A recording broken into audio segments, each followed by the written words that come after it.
Halo semuanya, saya Irvani. Kali ini saya akan menjelaskan mengenai unsolved metric.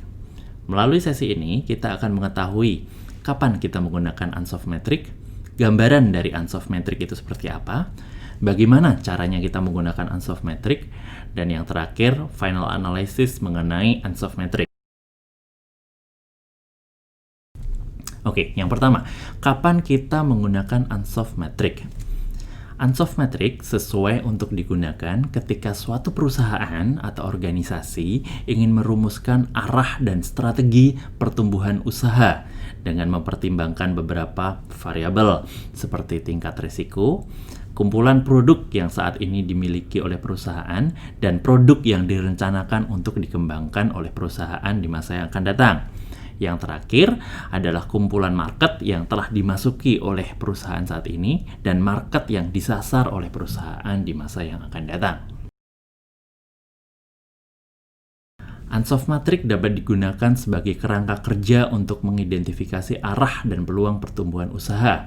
Jadi unsolved metric ini ada dua sumbu. Sumbu yang pertama adalah produk dan sumbu yang kedua adalah market. Pada unsolved metric, portofolio strategi yang digambarkan ada dua vektor itu dan masing-masing berdasarkan hubungan antara dua variabel tersebut, produk dan juga market. Di sini produk dibagi dua, yaitu existing produk dan juga new product.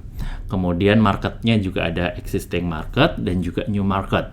Masing-masing dibagi menjadi beberapa 4 kuadran dan itu merepresentasikan strategi perusahaan. Bagaimana kita menggunakan unsolved metric? Yang pertama, kita dituntut untuk melakukan assessment mengenai kombinasi antara produk dan market yang ada di perusahaan. Kita melakukan inventarisir dan juga klasifikasi.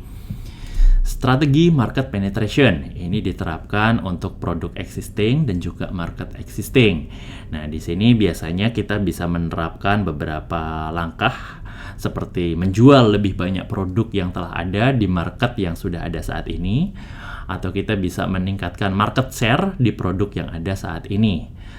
Hal ini bisa dilakukan dengan mendorong pembelian lebih banyak dari pelanggan yang sudah ada, dan juga atau kita juga bisa merebut pelanggan dari kompetitor. Ini adalah strategi market penetration.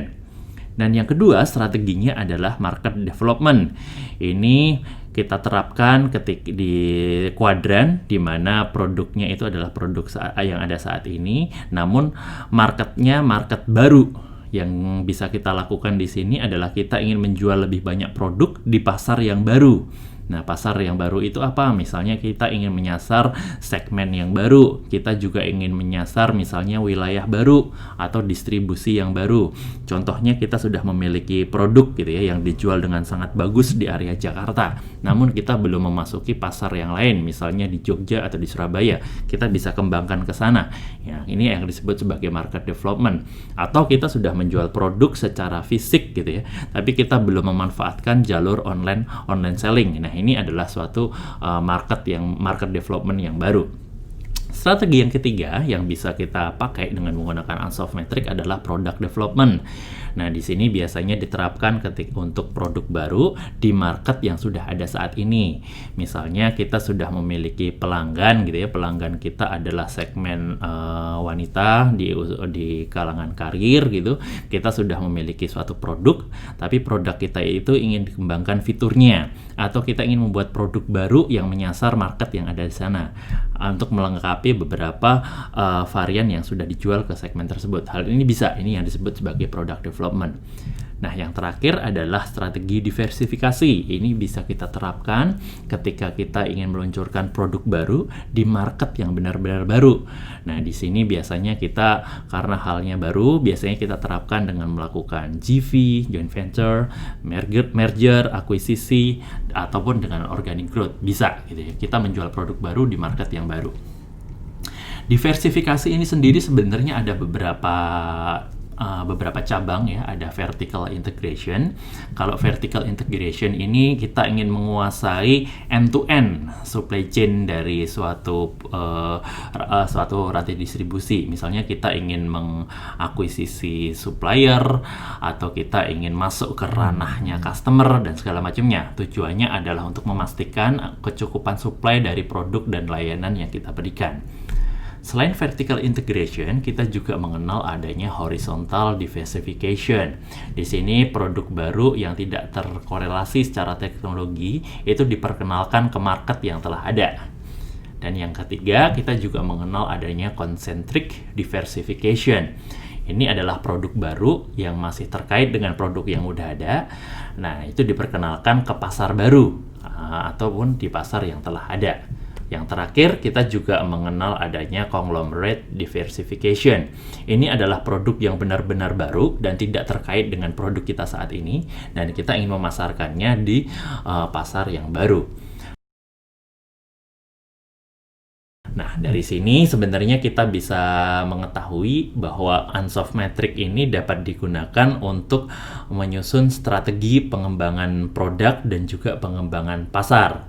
Nah, Ansoff Metric ini juga memberikan panduan untuk mengelola risiko. Biasanya strategi market penetration ini memiliki kategori risiko yang paling kecil ya, karena dia produknya produk yang sudah ada dan dia bermain di pasar yang sudah ada. Relatif risikonya kecil jika kita ingin menerapkan strategi ini.